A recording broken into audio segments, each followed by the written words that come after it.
जय नारायण बच्चों, मैं सरिता मिश्रा आज पूरक पुस्तक भारत की खोज के पाठ सिंधु घाटी की सभ्यता का सार प्रस्तुत करने जा रही हूँ। आइए जानें आर्यों का आगमन।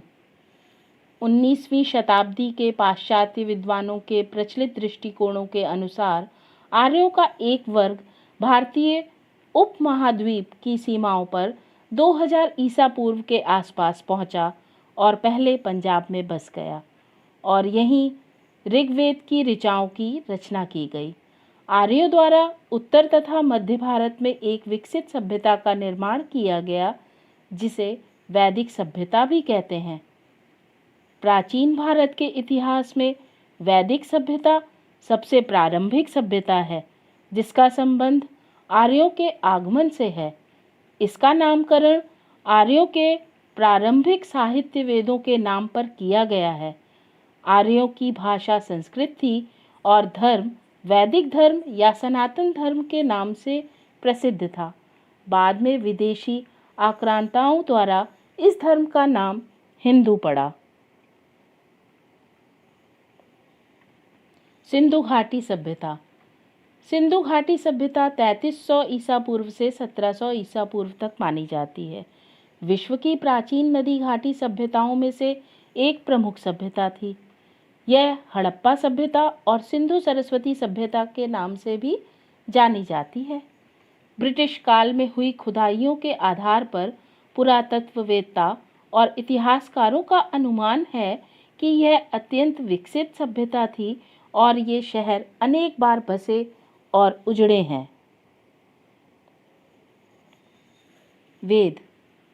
वेद प्राचीन भारत में रचित साहित्य है जो हिंदुओं के प्राचीनतम और आधारभूत धर्म ग्रंथ भी हैं। भारतीय संस्कृति में सनातन धर्म के मूल और सबसे प्राचीन ग्रंथ हैं, जिन्हें ईश्वर की वाणी समझा जाता है। वेदों को अपौरुषेय, जिसे कोई व्यक्ति ना कर सकता हो, यानी ईश्वरकृत माना जाता है तथा ब्रह्मा को इनका रचयिता माना जाता है। इन्हें श्रुति भी कहते हैं, जिसका अर्थ है सुना हुआ।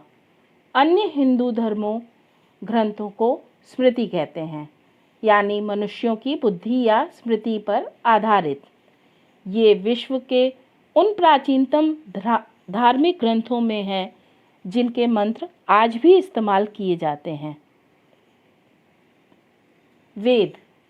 वेद शब्द संस्कृत भाषा के विद धातु से बना है।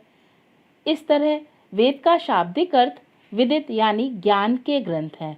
आज चतुर्वेदों के रूप में ज्ञात इन ग्रंथों का विवरण इस प्रकार है। ऋग्वेद।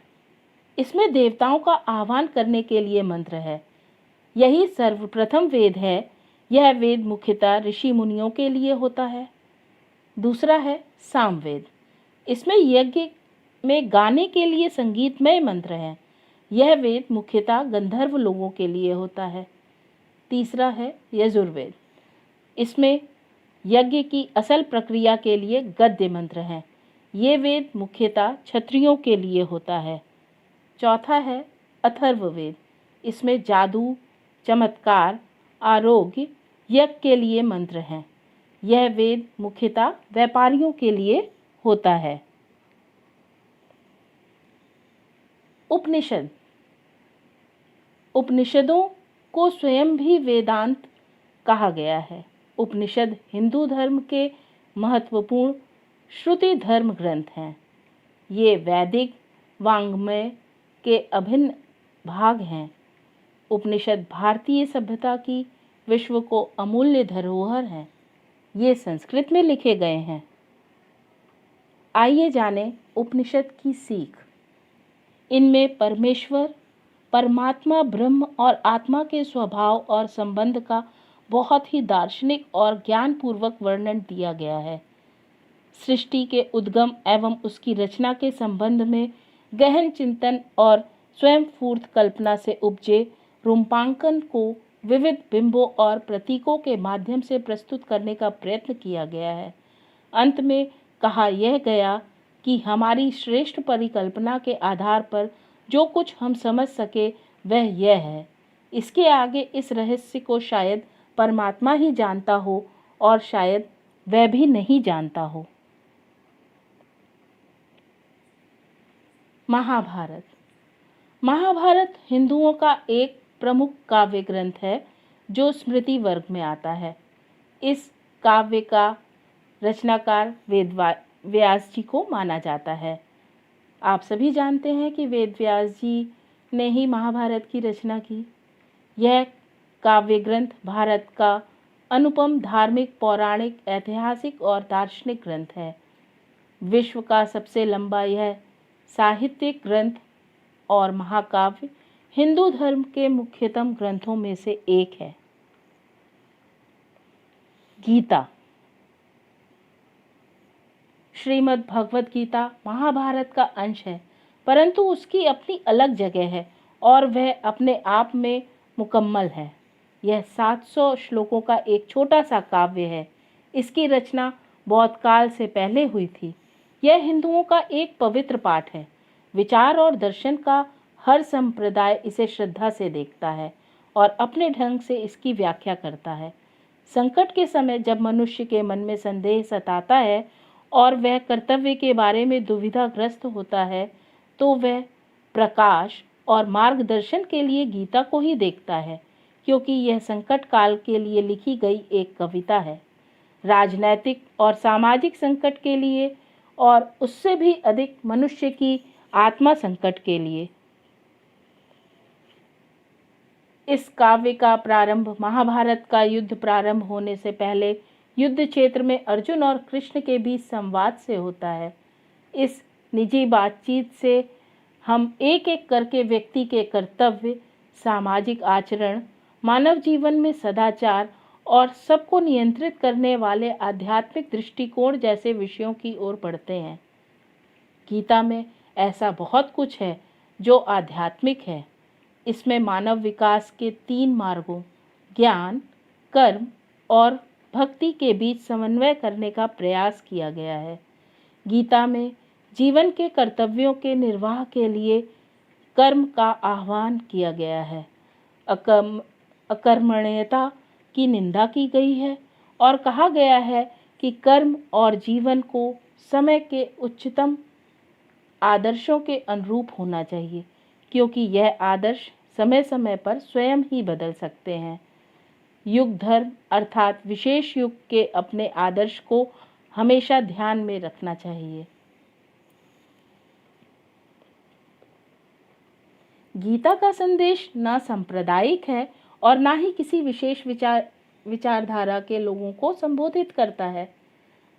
इसकी दृष्टि सार्वभौमिक है। उसमें कहा गया है, सभी रास्ते मुझ तक आते हैं। इसी सार्वभौमिकता के कारण गीता सभी वर्गों और संप्रदाय के लोगों के लिए मान्य हुई। इसकी रचना के बाद 2500 वर्षों में भारतवासी बार बार परिवर्तन, विकास और ह्रास की प्रक्रिया से गुजरे हैं। उन्हें एक के बाद एक तरह तरह के अनुभव हुए, एक के बाद एक विचार सामने आए हैं, पर उन्हें हमेशा गीता में कोई ऐसी जीवंत चीज मिली है जो विकसित होते विचारों से मेल खाती है। आइए आगे बात करते हैं महावीर और बुद्ध की वर्ण व्यवस्था की। जैन धर्म और बौद्ध धर्म दोनों वैदिक धर्म से कटकर अलग हुए थे और उसकी शाखाएं थे, पर उन्होंने वेदों को प्रमाण नहीं माना। तमाम और बातों में सबसे बुनियादी बात यह है कि आदि कारण के बारे में वे या तो मौन रहे या उसके अस्तित्व से इनकार करते हैं। दोनों अहिंसा पर बल देते हैं और ब्रह्मचारी भिक्षुओं और पुरोहितों के संग बनाते हैं। उनके नज़रिए एक हद तक यथार्थवादी और बुद्धिवादी हैं। जैन धर्म का एक बुनियादी सिद्धांत यह है कि सत्य हमारे दृष्टिकोण की सापेक्षता में होता है। इसमें जीवन और विचार में तपस्या के पहलू पर बल दिया गया है। जैन धर्म के संस्थापक महावीर और बुद्ध समकालीन थे और दोनों क्षत्रिय थे। बुद्ध की मृत्यु 544 में 80 वर्ष की आयु में हुई और तभी बौद्ध संवत शुरू हुआ। इतिहासकारों ने बाद की तारीख यानी ईसा पूर्व 487 दी। यह अजीब संयोग है कि मैं यहाँ पर जवाहरलाल नेहरू ने अपने लिए प्रयुक्त किया है। ये पंक्तियाँ बौद्ध संवत 2488 की पहली तारीख को बैसाखी पूर्णिमा के दिन लिख रहा हूँ। बौद्ध साहित्य में लिखा है कि बुद्ध का जन्म बैसाख मई जून के महीने में इसी पूर्णिमा के दिन हुआ था।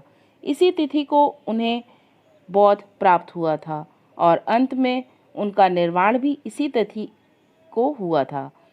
बुद्ध में लोक प्रचलित धर्म, अंधविश्वास, कर्मकांड एवं पुरोहित प्रपंच और उनके साथ जुड़े हुए निहित स्वार्थों पर हमला करने का साहस था। यहाँ पर बताया है कि जो बुद्ध थे उनमें लोक प्रचलित जो धर्म थे, अंधविश्वास थे, कर्मकांड एवं पुरोहित प्रपंच आदि जो फैले हुए थे समाज में, इन निहित स्वार्थों पर हमला करने का इनके अंदर साहस था। उन्होंने आध्यात्मिक धर्म वैज्ञानिक नज़रिए की तथा चमत्कारों, अलौकिक व्यापारों आदि की भी निंदा की। उनका आग्रह तर्क, विवेक और अनुभव पर था। उनका बल नैतिकता पर था। उनकी पद्धति मनोवैज्ञानिक विश्लेषण की थी, ऐसा मनोविज्ञान जिसमें आत्मा के लिए जगह नहीं थी।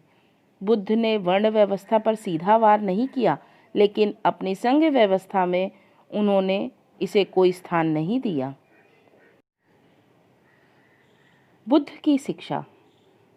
बुद्ध का संदेश उन भारतीयों के लिए बहुत नया व मौलिक था जो ब्रह्म ज्ञान की गुत्थियों में डूबे रहते थे। बुद्ध ने अपने शिष्यों से कहा, सभी देशों में जाओ और इस धर्म का प्रचार करो। इस धर्म में सब जातियां आकर इस तरह मिल जाती हैं जैसे समुद्र में नदियां। उन्होंने सबके लिए करुणा का, प्रेम का संदेश दिया, क्योंकि इस संसार में घृणा का अंत घृणा से नहीं होता, घृणा का अंत प्रेम से होता है। अतः मनुष्य को क्रोध पर दया से और बुराई पर भलाई से काबू पाना चाहिए। यह सदाचार और आत्म अनुशासन का आदर्श था। युद्ध में भले ही कोई 1000 व्यक्तियों पर विजय पाले, पर जो अपने पर विजय पाता है, सच्चा विजेता वही होता है। मनुष्य की जाति जन्म से नहीं बल्कि केवल कर्म से तय होती है। तो बच्चों, आज हमने सिंधु घाटी की सभ्यता पाठ का सारांश पूरा जाना। आप इसे ध्यानपूर्वक पढ़ें और याद करें। धन्यवाद बच्चों।